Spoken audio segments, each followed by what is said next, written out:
Welcome back everybody to the world of Wraith. I got with you guys a Puffin deck profile. Now, I'm actually going to be talking about 3 Puffin decks today.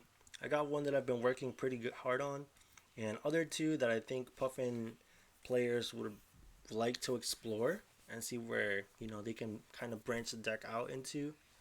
But before I get started, the thumbnail and the title, of course, it was a little bit clickbaity. This is probably not the best Puffin deck profile, but I do want to use this video as a good baseline for everybody to kind of work and talk about Puffin.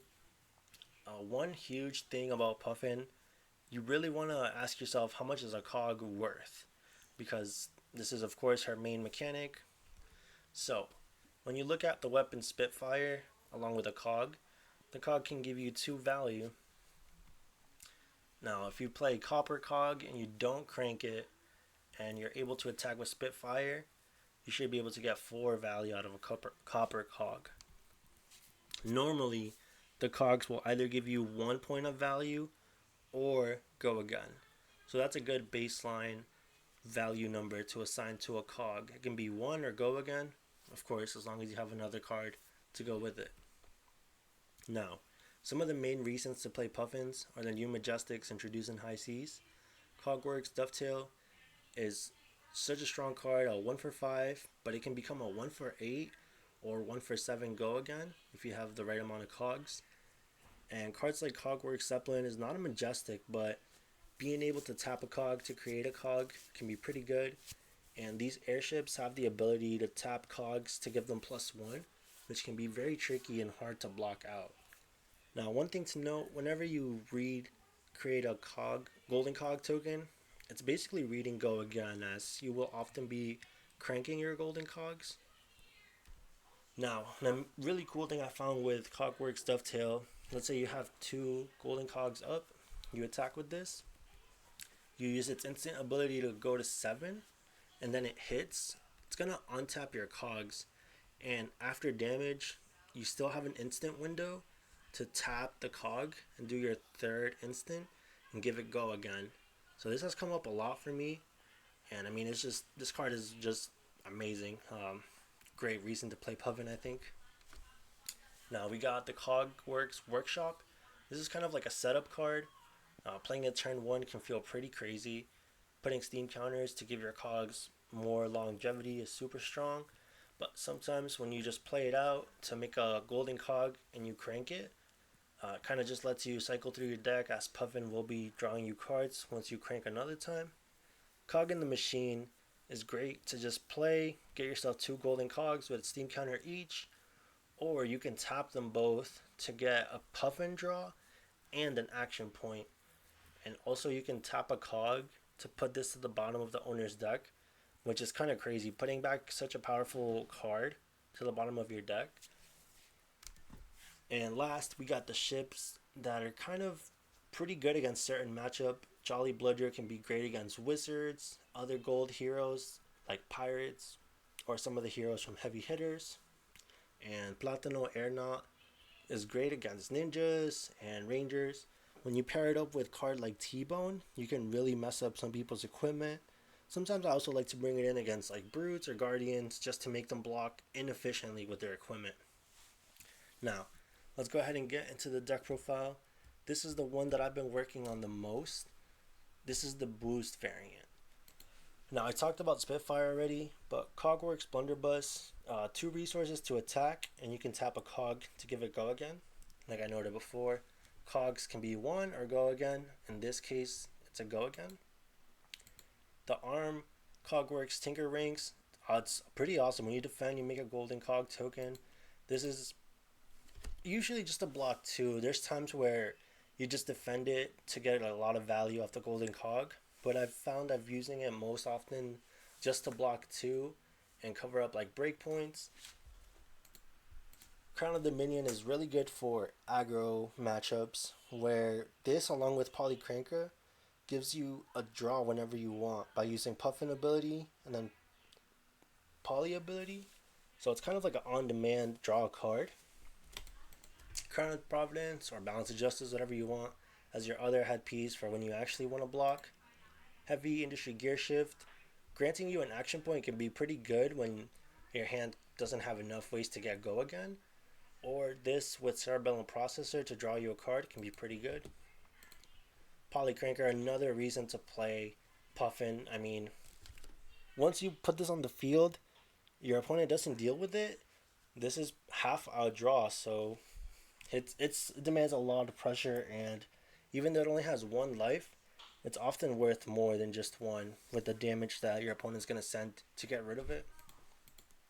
Teklo Foundry Heart. Essentially, anytime you boost, you're gonna have an extra resource. So all your yellows kind of become blues, and all your blues become 4 resources, which can be pretty crazy. And then Visotronics just for AB. Now to start off, we have 7 items. Boom Grenade is the main strength of this deck that I'm kind of working towards. I'm playing 6 of them, and then we're playing a ton of 0 for 4s, like Fast and Furious, as long as you've cranked, Sky Skimmer, Soup Up, and 0 to 60. We got 12 0 for 4s, and of course we got the Sklout Skiff along with Rainbow Sipper Hit. Now feel free to tweak the ratios. This is what I've just been finding really good. These being 1 for 5s and with the ability to be a 1 for 6 for Cloud Skiff can be super powerful and very tricky to block out boom grenades. I've already talked about Cogworks Dovetail, but this with boom grenades is usually like a guarantee hit. Cog in the Machine, I've sang its praises enough. Sipper Hit, I'm trying out Rainbow.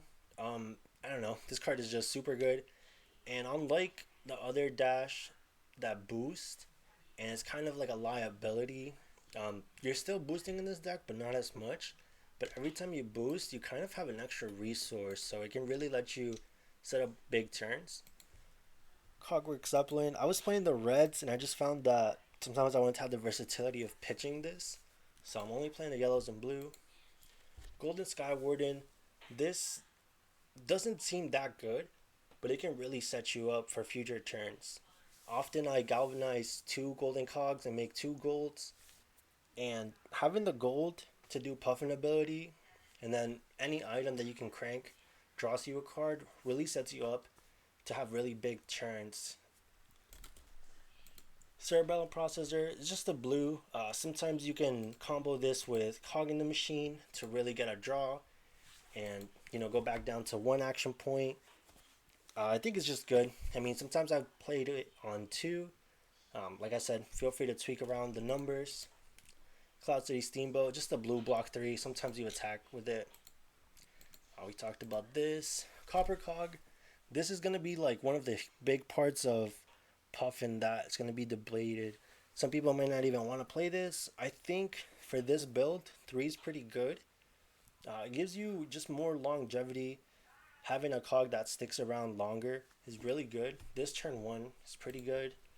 And if it's not turn 1 and you just crank it, you're like halfway to draw a card, and it's going to stick around for 2 turns. Then Throttle. I just wanted a blue that I would feel okay sending.